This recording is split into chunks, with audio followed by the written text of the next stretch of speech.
August 1989, West Des Moines, Iowa.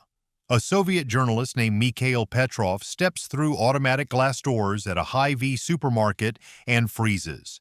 His camera drops. On the audio recording, you hear him whisper in Russian, "Boje moi." This cannot be real. Behind him, three other Soviet visitors stare down an aisle of produce. 20 feet of apples. Red Delicious, Granny Smith, Gala, Golden Delicious. Mountains of them perfectly stacked, misted with water catching the light. 47 varieties of fresh fruit. In August, in the middle of America. 1,000 miles from any ocean. Mikhail had been taught his entire life this was propaganda. Staged. Impossible. A trick to fool foreign guests. But the American grandmother guiding him, Carol, just smiles and says, "Everything okay, honey? First time in a Hy-Vee?" She hands him a shopping cart. Free, no deposit, no guard, just take it. For 30 years, Mikhail wrote that American wealth was stolen, that abundance was a lie. Now he's standing in an ordinary grocery store in Iowa, and nothing he was taught can explain what he's seeing.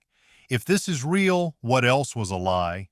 Before we go further, hit subscribe for more Cold War stories the history books left out, and drop a comment letting me know where you're watching from and what time it is there. I love seeing how far these untold moments reach. The glass doors slide open with a quiet hiss, and Mikhail Petrov steps into air so cold it shocks his lungs. August in Iowa is supposed to be hot. Outside, the parking lot shimmered with heat. But inside this Hy-Vee supermarket, the air is crisp, almost Arctic, and it smells like something he can't quite name, a mix of fresh bread, floor wax, and that chemical-clean scent of American refrigeration. The fluorescent lights overhead are so bright they make him squint. Everything gleams.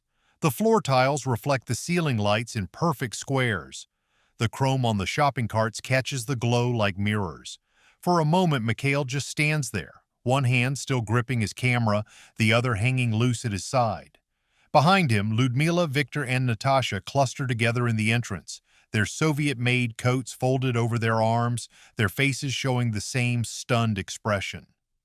Carol Henderson, their host mother, is already 3 steps ahead, turning back with a smile that crinkles the corners of her eyes. "Everything okay, honey?" she asks, her voice warm and concerned. "First time in a Hy-Vee?" Mikhail doesn't understand every word, but he understands the tone. It's the same tone his own mother used when he was a boy and something startled him. Gentle, patient, not mocking. Carol walks back and reaches for one of the shopping carts nested together near the entrance. She pulls it free with a metallic rattle and rolls it toward him. "Here you go," she says, pushing it gently into his hands. "You can just take one, no charge." Mikhail stares at the cart. The metal is cool under his palms, smooth and unblemished. The wheels spin freely when he tests them, rolling without resistance. In Moscow, shopping carts exist, but they're chained together, locked behind counters, dispensed only with a deposit and suspicion. Here, they're just sitting in the open. Dozens of them. Free. Carol is already walking toward the produce section, her sandals making soft padding sounds on the tile. "Come on, I'll show you around," she calls over her shoulder. Mikhail follows, pushing the cart, and the other 3 Soviets fall in behind him like ducklings. They move past a bulletin board covered in flyers, garage sales, babysitting offers, church potlucks, ordinary American life pinned up with thumbtacks. Then they turn the corner and Mikhail stops so suddenly that Victor nearly walks into him. The produce section stretches out before them like a museum exhibit. No, not a museum. Museums are dead, preserved. This is alive. The lights above are bright as stage lights, and beneath them the fruits and vegetables seem to glow. Apples are piled in perfect pyramids, their skins so shiny they look waxed. Red Delicious, Granny Smith, Golden Delicious, Gala. Each variety has its own section, its own label, its own mountain. A misting system hisses softly, and tiny droplets of water catch the light, clinging to the apples like morning dew. 20 feet of apples. Just apples. Mikhail's hand moves on instinct, raising his camera, pressing record. The small red light blinks on. He pans slowly across the display, trying to capture the scale, the color, the impossible abundance of it. His mouth is dry. He licks his lips and realizes his hand is shaking. Ludmila steps up beside him and he hears her breath catch. "Bože moj," she whispers. "My God." She reaches out as if to touch one of the apples, then pulls her hand back, glancing around as if expecting someone to stop her. But no one does. An elderly American woman in a floral blouse is casually filling a plastic bag with Granny Smiths, weighing them on a scale, moving on. No line, no ration card, no clerk watching her every move. Mikhail forces himself to breathe. He counts: Red Delicious, Granny Smith, Golden Delicious, Gala, Fuji, Honeycrisp, Braeburn, 7 types of apples, and that's just what he can see from here. He moves down the aisle. Oranges, grapefruits, lemons, limes. Bananas so yellow they hurt to look at, hanging in massive bunches. Grapes, red, green, black, piled in clear plastic containers. Strawberries, blueberries, raspberries. It's August, the middle of August. They're standing in the center of Iowa, more than 1,000 miles from the nearest ocean, and there are strawberries. Fresh strawberries, not canned, not preserved, fresh. Mikhail's mind does the math he's been trained to do as a journalist. Transport costs, refrigeration, supply chains. In the Soviet Union, fresh fruit in August means standing in line for 3 hours, maybe getting a kilo of bruised apples if you're lucky, watching half of it rot before you get it home. Here in the middle of America, in a state he'd barely heard of before this trip, there are 47 varieties of fresh fruit on display like it's nothing, like it's normal. Carol appears at his elbow holding a small basket. "You want to try anything?" she asks. "We can get whatever you'd like for dinner tonight." Mikhail looks at her. She's 52, a grandmother, wearing a simple cotton dress and practical shoes. There's nothing special about her. She's not a party official, not a diplomat, not wealthy by American standards from what he's been told. She's just a middle-class Iowa housewife, and she's offering to buy him fresh fruit in August like it's the most ordinary thing in the world. He thinks of his wife Irina back in Moscow. 3 weeks ago, she stood in line for 2 hours to buy potatoes. When she got to the front, they were gone. He thinks of the diary entry he'll write tonight, the one he's already composing in his head. I counted. 47 varieties of fresh fruit. In August, in the middle of the country, nowhere near an ocean. I had been told this was propaganda. I had been told the photographs were staged, the stories were lies, the abundance was a trick to fool visitors. But I am here. I am filming this. I am touching these apples. And Carol Henderson, who met us at the airport 3 days ago and keeps calling us honey, is asking if I want grapes. Victor moves past him, his journalist's instincts kicking in. He's filming too, his camera sweeping across the produce section, capturing the prices posted on small white signs. Apples, 99 cents a pound. Bananas, 49 cents a pound. Grapes, $1.29.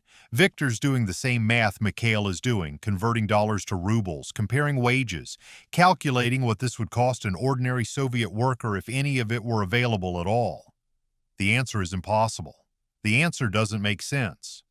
Natasha, the factory manager, stands in front of the apple display with her arms crossed, her face unreadable. She's counting too, but she's counting differently. She's counting inventory, turnover, waste. How many apples are here? 200?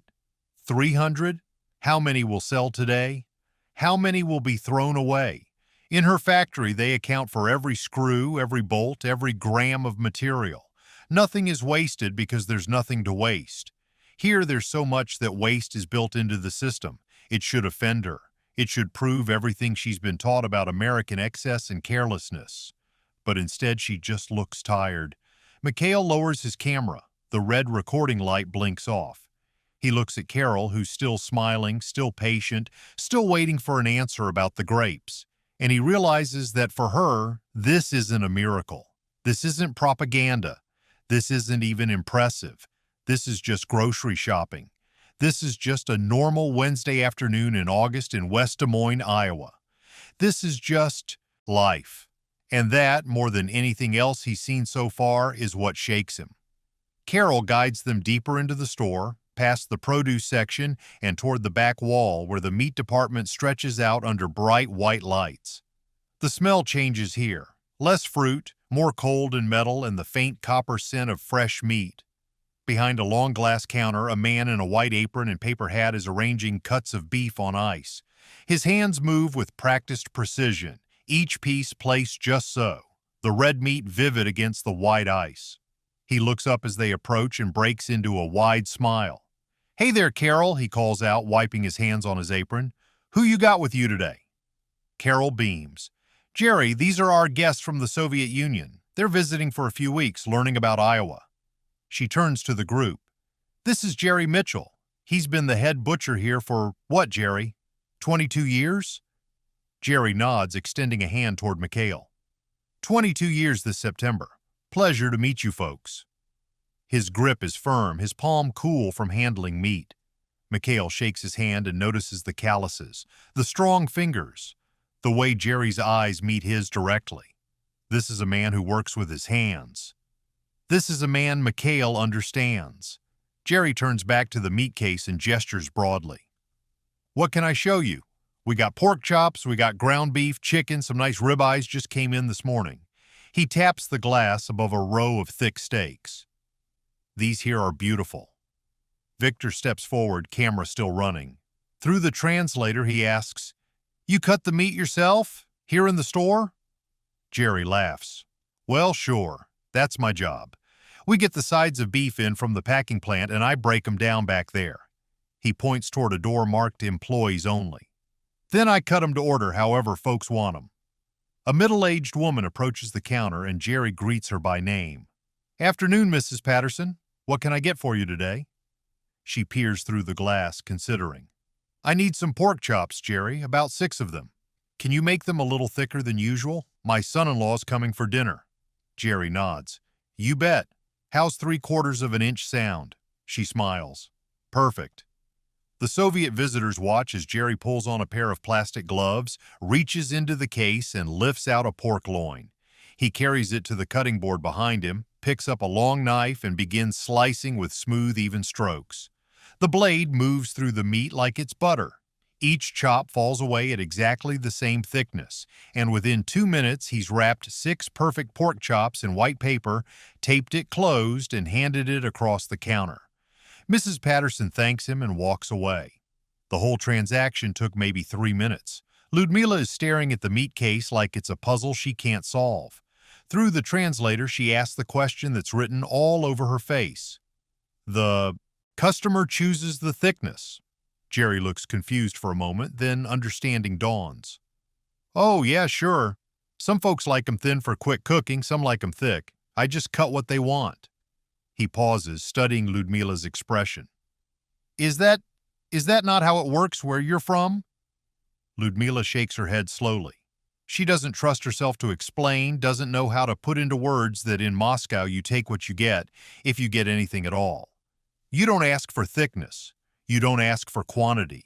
You stand in line, you hope the meat hasn't run out, and you take whatever cut the butcher gives you without complaint, because complaining gets you nothing except suspicion. Victor is filming the price tags now, his camera zooming in on the small white labels stuck to the glass. Pork chops, $1.99 per pound. Ground beef, $1.49 per pound. Whole chickens, 59 cents per pound. He's doing the math in his head, converting dollars to rubles, calculating what these prices mean in terms of labor hours. In the Soviet Union, a chicken costs 3 days' wages if you can find one. Here, according to what Tom Henderson told them yesterday, an average factory worker makes $9.50 an hour. That means a whole chicken costs about 6 minutes of work. 6 minutes. Victor lowers his camera and just stares at the numbers. Natasha steps up to the glass, her factory manager's mind cataloging everything. She counts the different types of meat on display. Pork chops, pork roasts, ground beef, beef roasts, steaks, chicken breasts, chicken thighs, whole chickens, turkey, ham, sausages. 12 different products, and that's just what's visible. Behind Jerry, through the doorway to the back room, she can see more. Hanging sides of meat, more cuts being prepared, the machinery of abundance.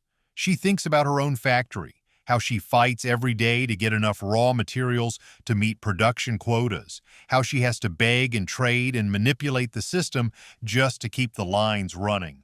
And here's Jerry, a butcher in Iowa, with more meat in one display case than her entire neighborhood sees in a month. Carol is chatting with Jerry now, asking about his grandchildren, and Jerry is pulling out his wallet to show pictures. 2 granddaughters, he says proudly, ages 4 and 7. Mikhail watches this interaction closely. There's an ease between them, a comfortable familiarity that comes from years of small transactions, of weekly visits, of being neighbors in the broad American sense of the word. Jerry knows Carol's family. Carol knows Jerry's. This isn't just commerce. This is community. Jerry turns back to the Soviet visitors.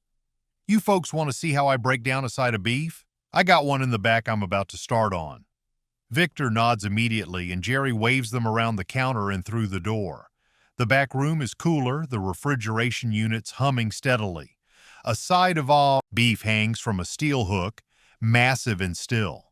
Jerry picks up a larger knife, tests the edge with his thumb, and begins explaining his process. He talks about different cuts, about which parts are tender and which need slow cooking, about how Iowa beef is corn-fed and marbled. As he talks, he works, and Mikhail realizes he's watching a master at his craft. Jerry's hands move with confidence born from 2 decades of repetition. He knows exactly where to cut, how much pressure to apply, how to follow the natural lines of muscle and fat. This is skilled labor. This is artistry. Mikhail has filmed factory workers in Moscow, skilled machinists and welders who take pride in their work. He recognizes the same pride in Jerry, the same dignity in doing a job well. But there's something different here. In Moscow, skilled workers are celebrated in propaganda films, held up as heroes of socialist labor. Jerry isn't celebrated. He's just a butcher in a grocery store in Iowa, and nobody's making films about him. Yet he has this clean, well-equipped workspace, these quality tools, this steady job that's lasted 22 years. He has a house and grandchildren and the respect of his neighbors. He has enough. They return to the front of the store, and Carol is ready to show them more. But as they walk away from the meat department, Mikhail glances back at Jerry, who's already helping another customer, cutting another custom order, doing ordinary work with quiet competence. And Mikhail thinks, this is what they didn't tell us. Not just that America has abundance, but that ordinary people, butchers, mechanics, housewives, live with dignity and ease. Not luxury, not excess, just enough, and enough consistently, week after week, year after year. That's what nobody back home will believe. They move past the dairy section, 42 different types of cheese, Carol mentions casually like it's nothing, and turn into aisle 7. Mikhail sees it before they're fully around the corner. A wall of color so bright and chaotic it almost looks fake, like a movie set or a propaganda poster. Cereal boxes, row after row stacked from floor to eye level, stretching the entire length of the aisle. Cartoon characters grin from the packages. Tigers, leprechauns, a rabbit, a toucan.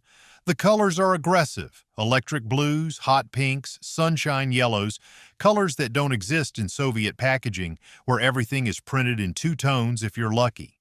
Frosted Flakes, Cheerios, Lucky Charms, Raisin Bran, Fruit Loops, Cap'n Crunch, Corn Flakes, Rice Krispies. The names mean nothing to Mikhail, but the sheer quantity of them makes his head spin.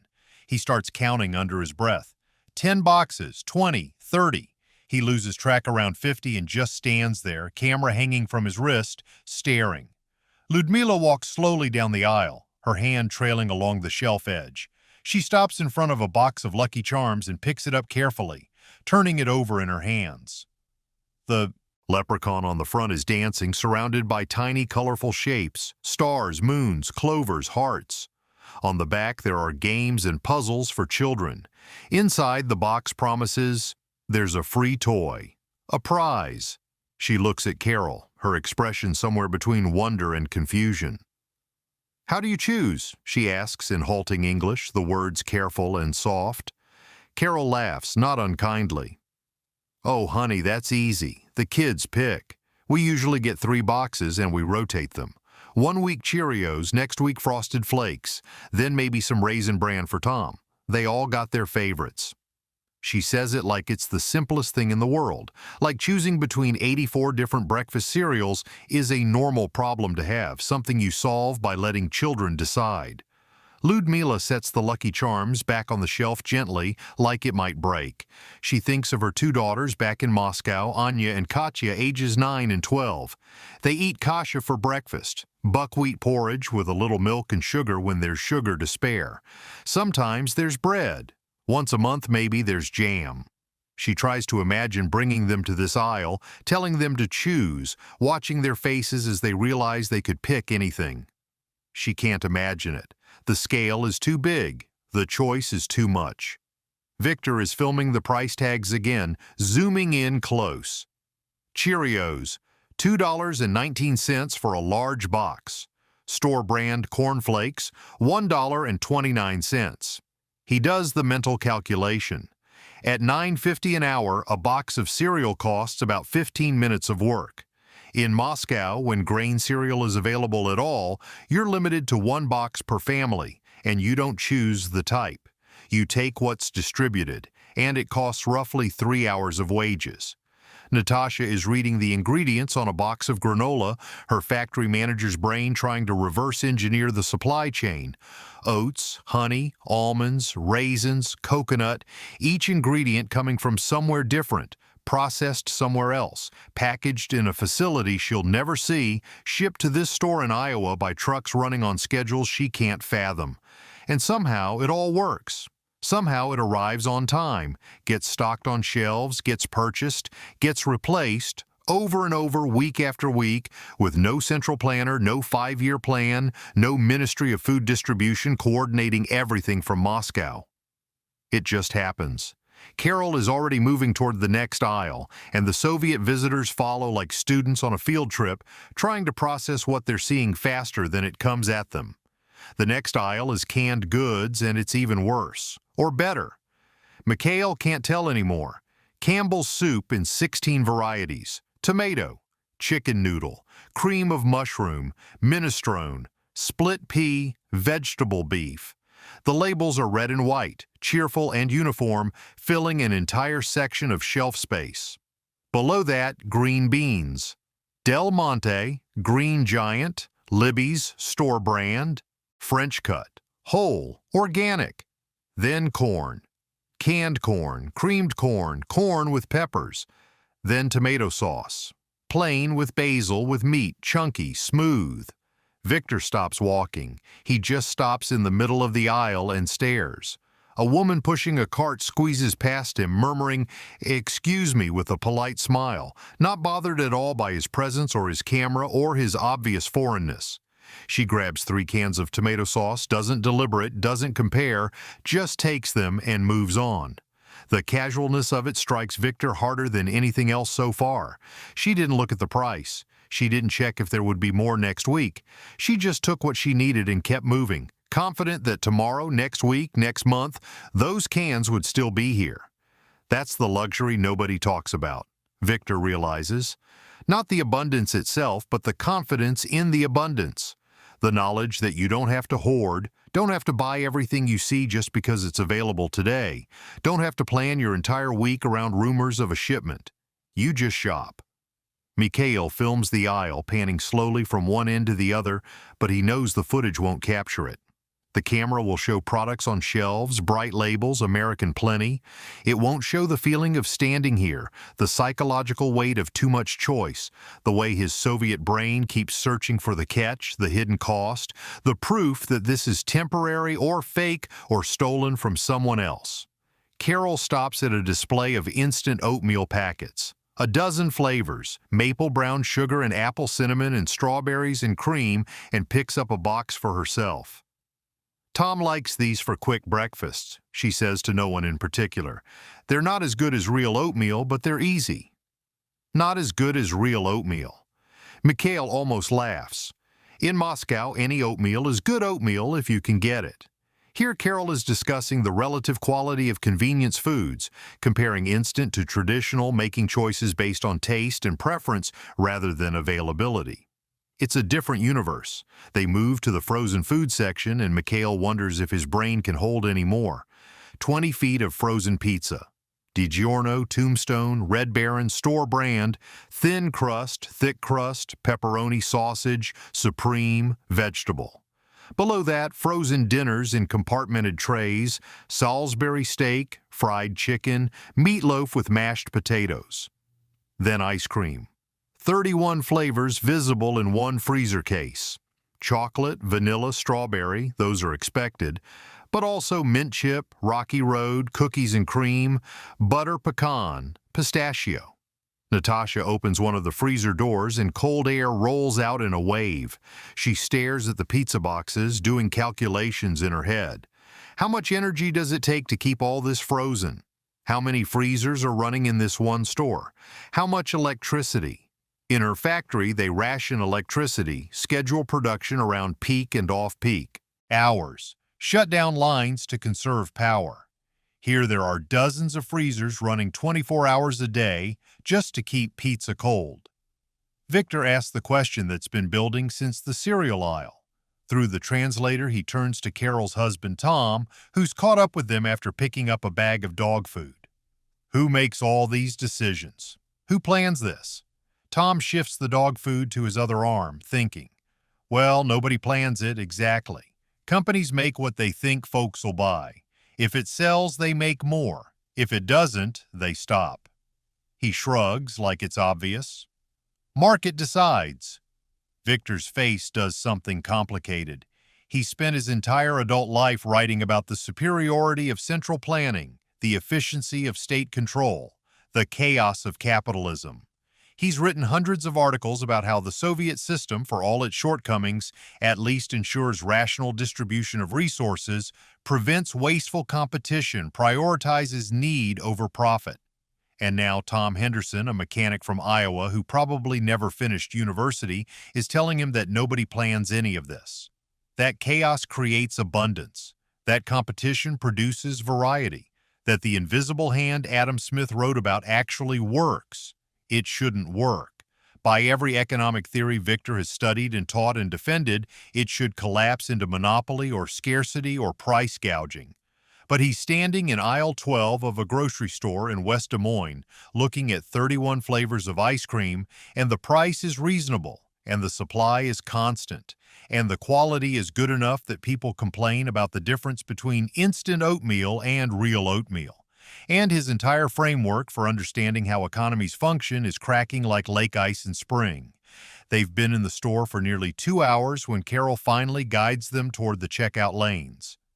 The shopping cart is full now. Pork chops from Jerry, fresh corn, a bag of apples, bread, milk, the box of instant oatmeal, a few other items Mikhail didn't track. Carol pushes the cart into lane 3, and a teenage boy with blonde hair and braces immediately starts unloading items onto the conveyor belt. He's maybe 16, wearing a Hy-Vee vest over a t-shirt, and he works with the efficient boredom of someone who's done this 1,000 times. The cashier is a woman in her 30s. Her name tag reads Debbie, and she scans each item with a beep and a practiced motion, calling out prices in a pleasant monotone. Mikhail watches the register display tick upward. $7, $15, $23, $38. The numbers climb steadily as more items cross the scanner. $51, $67, $83.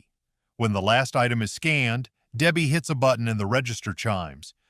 That'll be $127.43, she says with a smile. Carol pulls out a checkbook from her purse, clicks open a pen, and starts writing. Her handwriting is neat and quick, practiced.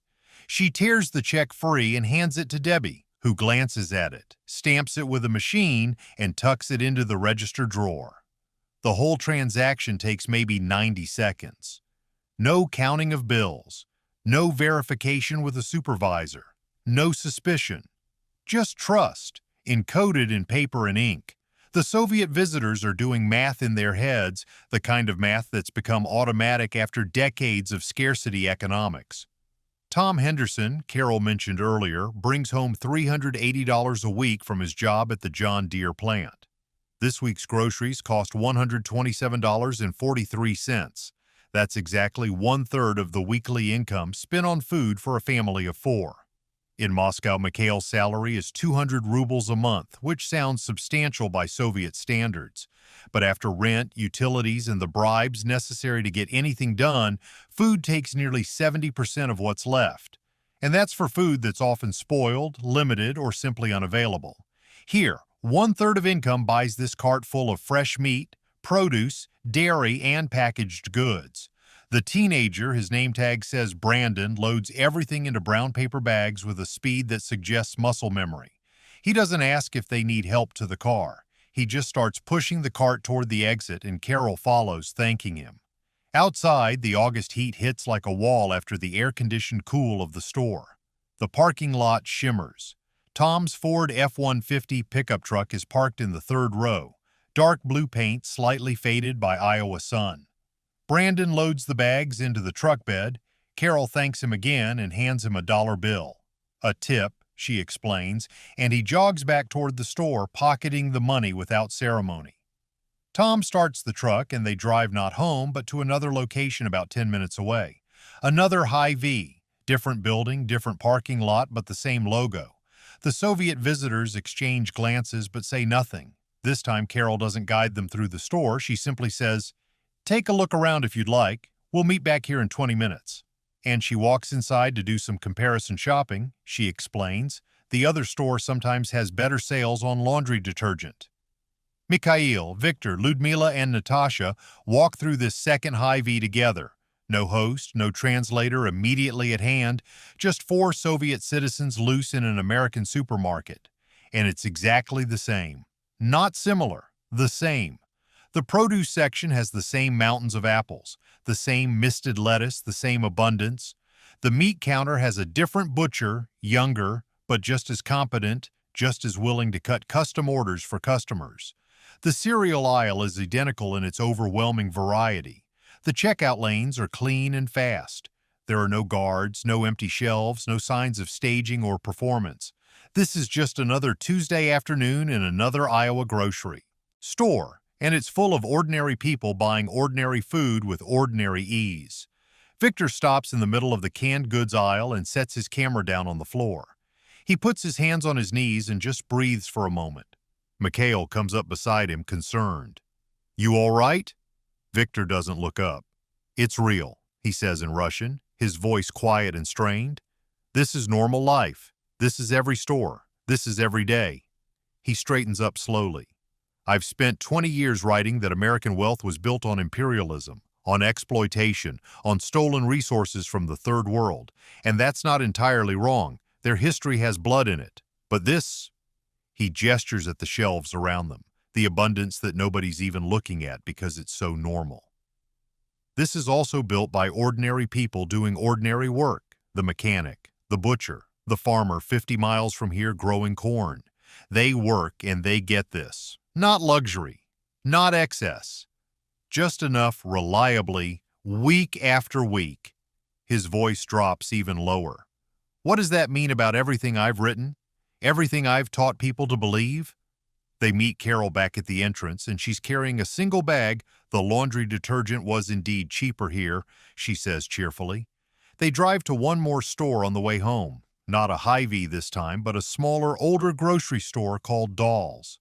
The building is less modern, the lighting not as bright, the aisles narrower, but it's still full, still stocked, still operating on the same principle of abundance and choice, still nobody in line, still no ration cards or guards.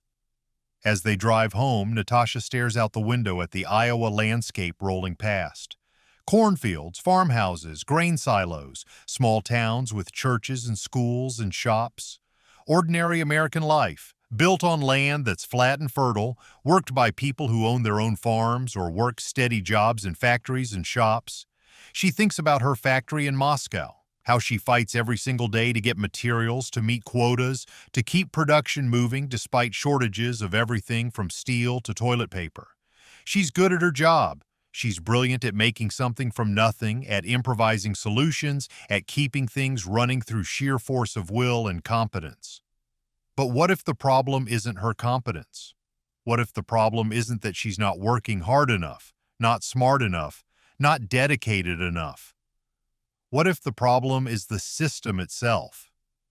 That evening, back at the Henderson house, Mikhail sits on the back porch with his diary open on his lap, a glass of iced tea sweating a ring onto the wooden arm of the chair. He writes in Russian, the words coming slowly, carefully, because he knows this diary might be read by authorities when he returns home, might be confiscated, might be used as evidence of something. He chooses each word with the caution of a man who's lived his entire life under surveillance. August 15th, 1989. Today we visited 3 grocery stores in Des Moines. The abundance is real. I have filmed it. I have touched it. I have done the mathematics of wages and prices. But what troubles me most is not the abundance itself, it is that Americans do not see it as abundance. For them, this is simply normal. Carol Henderson does not marvel at 47 varieties of fruit. She complains that the grapes are slightly too expensive this week. Tom does not celebrate having meat at every meal. He debates whether to buy pork chops or chicken based on which is on sale. The teenager bagging groceries earns $3.35 per hour, minimum wage, and treats the job with the casual indifference of someone who knows other jobs exist, that food will be available tomorrow, that the system will continue. This is what we do not have in Moscow, not just the goods themselves, but the confidence that they will be there next week, next month, next year. The psychological freedom that comes from abundance so reliable you can take it for granted. I do not know how to explain this to Irina when I return home. I do not know if she will believe me. I am not certain I believe it myself, even having seen it with my own eyes. The evening sun comes through the kitchen windows at an angle, turning everything gold and amber. Carol moves around the kitchen with the quiet efficiency of someone who's cooked in this space for 30 years, every drawer and cabinet known by muscle memory. She's making dinner using the groceries from this afternoon, the pork chops from Jerry, fresh corn still in the husk, green beans, and an apple pie she started before they got home, now filling the house with the smell of cinnamon and butter. In the living room, the 4 Soviet visitors sit in various stages of exhaustion. Ludmila is on the couch, shoes off, her stockinged feet tucked under her. Victor sits in Tom's recliner, his camera finally powered down and resting on the side table. Natasha stands by the bookshelf looking at family photos without really seeing them. Mikhail is still outside on the porch, writing in his diary, but even from here they can see the slump of his shoulders, the way he's staring at the page more than writing on it. The initial awe has worn off, replaced by something heavier. Homesickness mixed with cognitive dissonance, mixed with the simple exhaustion of having everything you believed challenged in the space of one afternoon. Ludmila pulls a photograph from her purse, her 2 daughters, Anya and Katya, taken last winter in Moscow. They're bundled in heavy coats and wool hats, standing in front of their apartment building, smiling despite the gray sky and grayer concrete behind them. She stares at the photo and wonders what kind of world they'll inherit. Will the Soviet Union change? Will it learn from what she's seeing here? Or will her daughters grow up the same way she did, standing in lines, making do with less, told that scarcity builds character, while American children choose between 84 types of breakfast cereal? Tom comes through the front door, home from running an errand, and the screen door slaps shut behind him with that particular American sound, wood on wood, spring-loaded, the soundtrack of summer evenings in the Midwest. He glances at the Soviet visitors, recognizes the quiet, and doesn't push conversation. Instead, he just nods and heads to the kitchen to help Carol set the table.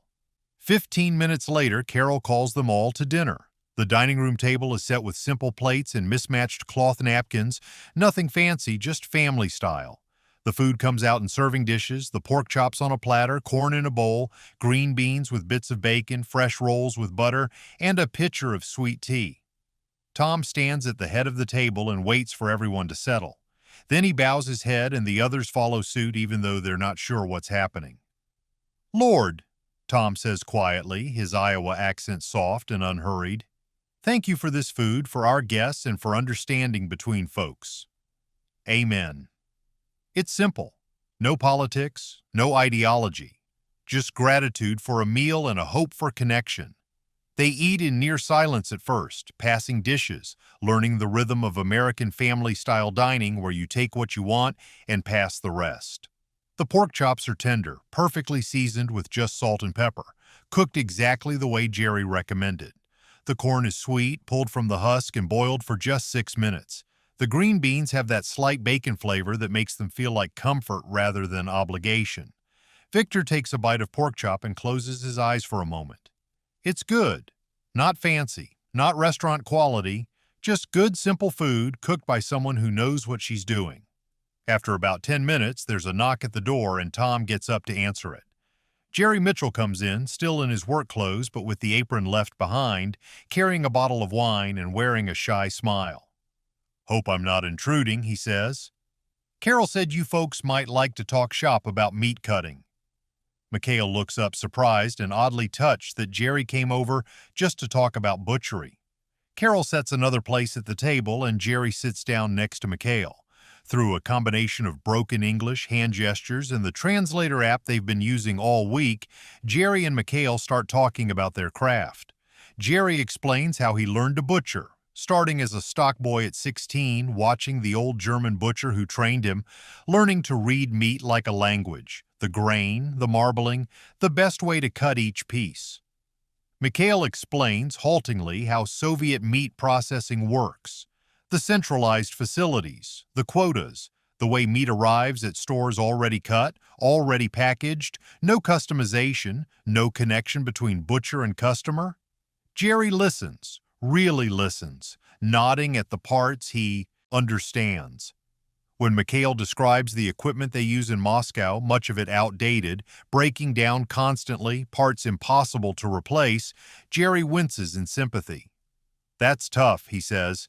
"Can't do good work without good tools." It's not a political statement. It's just one craftsman recognizing another's struggle. They don't share a language fluently. They don't share a political system or an economic philosophy or probably much of anything else. But they both know what it means to take pride in cutting meat properly, to serve customers well, to do honest work with your hands. That's a language that translates. The conversation loosens as the meal continues. Tom tells a story about a tractor repair that went wrong, and Carol interrupts to correct his version of events, and they bicker affectionately in the way couples do after 33 years of marriage. Ludmila asks Carol for her apple pie recipe, and Carol writes it down on an index card right there at the table, her handwriting looping and generous. Natasha asks Tom about John Deere, about how the factory operates, and Tom explains the assembly line, the union, the wages, the pension plan, the way workers can make suggestions for improvements, and sometimes those suggestions get implemented. It's not perfect, he says. Management and labor fight about contracts. There are layoffs when demand drops. Some guys drink too much and lose their jobs. But overall, it works. People show up, do the job, get paid fairly, go home to their families. After dinner, they move to the back porch, the adults bringing coffee and slices of pie still warm from the oven. The sun is setting now, painting the Iowa sky in shades of pink and orange that seem impossible, like a postcard version of America that can't be real, except it is. It's right there happening in real time. The corn in the fields beyond the backyard is tall and green, rustling in the evening breeze. Cicadas sing their electric song. Someone's running a lawnmower 3 houses down. It's so ordinary it hurts. Victor sits on the porch steps, coffee mug balanced on his knee, and finally says what's been building in him all day. He speaks in Russian, and the translator, a young American grad student who's been with them all week, renders it into English. "I spent my life writing that American wealth was stolen, built on the suffering of others. And yes, I see your history is not clean. You had slavery. You have poverty still. You exploit other countries for resources." He pauses, choosing words carefully. "But this..." He gestures toward the neighborhood, the houses with their neat lawns, the cars and driveways, Tom and Carol and Jerry, and the quiet assumption of enough. This is also built by ordinary people working ordinary jobs. The mechanic, the butcher, the farmer. They work, they get paid, they buy food, they live without fear of hunger. I was taught this was impossible under capitalism, that it required exploitation, that abundance, for some meant misery for others. But here you are, not rich, not exploiters, just working people, and you have enough. Reliably, every week. His voice cracks slightly. This troubles everything I was taught, everything I have written, everything I have believed. Tom doesn't respond right away. He sips his coffee, looks out at his yard, at the corn beyond, at the sky going from pink to purple.